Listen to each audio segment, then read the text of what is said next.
사랑하는 우리 서울교회 성도님들 반갑습니다. 오늘은 11월 9일 월요일입니다. 날씨가 추워지면서 항상 생각이 드는 건 우리 수험생들이죠. 여러분들 우리 수험생들 이번에 이제 수능 시험을 치를 우리 수험생들을 놓고 여러분들 꼭 기도해 주시기를 바랍니다. 그리고 오늘 하루도 열심으로 살아가시기를 바랍니다. 제가 기도하겠습니다. 하나님 아버지 감사합니다. 또 한 주간을 살아갑니다. 그러나 그냥 그렇게 힘들게 어렵게 피곤하게 보내는 월요일이 아니라 우리가 어제 받은 말씀을 품고 또 한 번 열심으로 살아가고자 합니다. 하나님 우리의 삶 가운데 은혜와 그리고 또한 하나님께서 주시고자 하는 그 선물을 하나님 우리의 삶 가운데 허락하여 주시옵소서. 감사를 드립니다. 예수님 이름으로 기도드리옵나이다. 아멘. 오늘 볼 하나님의 말씀은 데살로니가 전서 5장 19절에서 28절까지의 말씀입니다. 함께 말씀 보도록 하겠습니다. 성령을 소멸하지 말며 예언을 멸시하지 말고 범사에 헤아려 좋은 것을 취하고 악은 어떤 모양이라도 버리라. 평강의 하나님이 친히 너희를 온전히 거룩하게 하시고 또 너희의 온 영과 혼과 몸이 우리 주 예수 그리스도께서 강림하실 때에 흠없게 보존되기를 원하노라. 너희를 부르시는 이는 미쁘시니 그가 또한 이루시리라. 형제들아 우리를 위하여 기도하라. 거룩하게 입맞춤으로 모든 형제에게 문안하라. 내가 주를 힘입어 너희를 명하노니 모든 형제에게 이 편지를 읽어주라. 우리 주 예수 그리스도의 은혜가 너희에게 있을지어다. 우리 어제 말씀에 이어서 사도 바울은 계속해서 짧은 권면들을 데살로니가 성도들에게 지금 전하고 있습니다. 바울은 먼저 19절에 성령을 소멸하거나 또한 20절에 예언을 멸시하지 말 것을 지금 권면하고 있습니다. 구약에서 선지자들은 언약을 위반한 왕과 그리고 또한 이스라엘 백성의 잘못을 지적하고 또한 회개하지 않는 자들에게 하나님의 심판을 선고했죠. 마찬가지로 초대교회 가운데서도 이루어졌던 예언은 하나님의 관점에서 공동체를 세우며 교회의 덕을 세우는 그러한 역할들을 감당해 왔습니다. 어쩌면 데살로니가 성도들은 예언, 곧 성령의 감동으로 하는 말을 무시함으로써 성령의 불을 꺼버렸을 수도 있습니다. 혹은 공동체 가운데서 하나님의 뜻을 도모하고 또한 평강을 추구하며 공동체의 덕을 세우고자 하는 성령의 사역을 억누르고 또한 멸시했을 수도 있습니다. 그러면서 바울은 소멸하지 말고 또한 멸시하지 말라라고 이렇게 말하며 21절 전반부에서 그러나 모든 것을 검증해야 된다라고 그렇게 말씀하고 있습니다. 주의 말씀이라고 선포되어지는 또한 선언되어지는 모든 것을 옳다고 단정해서는 안 된다라고 하는 것이죠. 그러므로 우리는 구분해야 되고 또한 분별할 줄 알아야 됩니다. 요즘 시대가 더욱더 그렇지요. 예언은 하나님의 관점을 전하고 하나님의 뜻을 알려주는 역할을 감당합니다.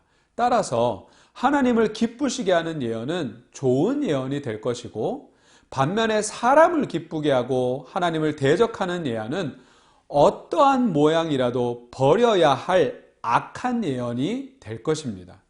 그래서 사도 바울은 자신의 사역을 변호하면서 자신이 사람을 기쁘게 하려고 함이 아니라 오직 하나님을 기쁘시게 하려 했다라고 2장 4절에서는 이야기하고 있으며 자신은 간사함, 부정, 속임수로 권면하지 않았고 아첨의 말이나 탐심의 탈을 쓰고 사역하지 않았다라고 그렇게 강력하게 이야기하고 있습니다. 그러므로 인해서 데살로니가 성도들이 취해야 할 좋은 것과 버려야 할 악을 구별할 수 있는, 구분할 수 있는 좋은 예를 사도 바울은 2장에서 설명을 했었습니다. 저와 우리 모든 성도님들도 21절에서 이야기하는 것처럼 범사에 헤아려, 즉 금을 용광로에 넣어 진짜인지 가짜인지 테스트하여 분별하여 좋은 것을 취하여서 하나님의 성도로 자녀로 삶을 살아가는 우리 모두가 되기를 소망합니다. 바울은 이어서 12절에서 22절에 걸쳐서 길고 자세히 권면한 명령의 끝을 데살로니가 성도들에 대한 걱정이나 염려로 마치지 않고 마음 가운데 확신으로 마치고 있습니다. 그런데 그 확신의 근거는 바로 자기 자신이 아니라 하나님 되십니다.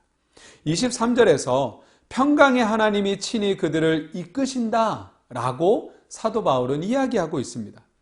여러분들, 성화의 과정은 그 과정을 완성시키는 것은 성도의 개인의 노력이 아니라 성도를 부르신 하나님의 신실하심입니다.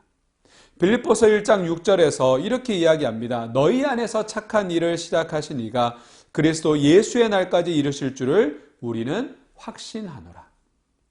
바울은 데살로니가 성도들이 하나님의 사랑하심과 부르심을 받은 자들이라고 사도 바울은 묘사했습니다. 그리고 부르심을 받은 성도들로서 하나님의 나라와 영광에 합당하게 행하고 그 하나님을 기쁘시게 하며 하나님의 뜻을 이룰 것을 데살로니가전서 서신서 그 전반에 걸쳐서 지금 권면을 하고 있었습니다.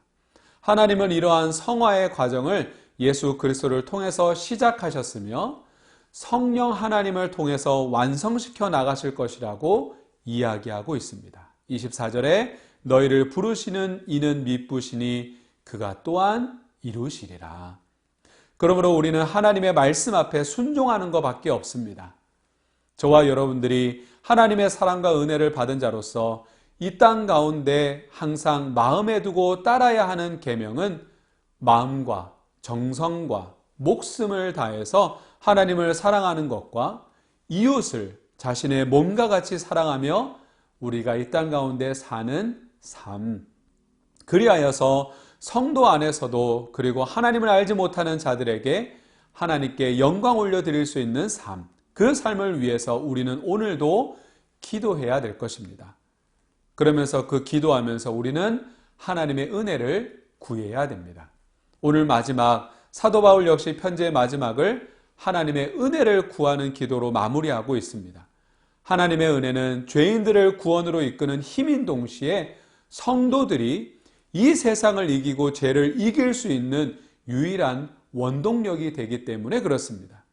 오직 하나님의 은혜가 죄인에게 임할 때에만 죄인들이 내 자신의 죄를 회개할 수 있고 예수님의 십자가를 깨달을 수 있는 것이죠. 또한 이후에도 하나님의 은혜를 의지함으로써만 내면의 욕심과 또한 세상의 유혹을 이길 수 있는 능력을 하나님의 은혜를 통해서 우리는 받을 수 있는 것입니다. 이러한 이유 때문에 사도 바울은 모든 서신서의 마지막에 하나님의 은혜를 빌고 있는 것입니다. 그러므로 우리 역시 하나님의 은혜를 구하는 기도를 끊임없이 해야 될 것입니다. 로마서 8장 32절에 자기 아들을 아끼지 아니하시고 우리 모든 사람을 위하여 내주신 이가 어찌 그 아들과 함께 모든 것을 우리에게 주시지 아니하겠느냐. 맞습니다. 하나님의 은혜를 사모하는 자들에게 하나님께서는 그 은혜를 넉넉히 부어주실 것입니다. 오늘도 저와 여러분들 어떤 악의 모양이라도 버리고 평강의 하나님을 의지하며 하나님께서 부어주시는 그 은혜를 구하면서 오늘도 우리가 승리하며 삶을 살아가는 우리 모두가 되기를 주의 이름으로 축원을 드립니다. 기도하겠습니다. 하나님 아버지 감사합니다. 우리는 매일매일 똑같은 하루라고 생각하며 삶을 살아가지만 하나님, 우리는 오늘도 하나님의 은혜를 구하며 삶을 살아갑니다. 그 은혜를 또한 기대하면서 삶을 살아갑니다.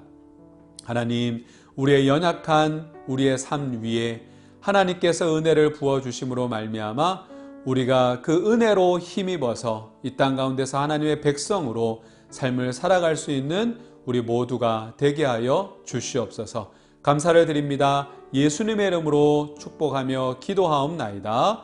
아멘.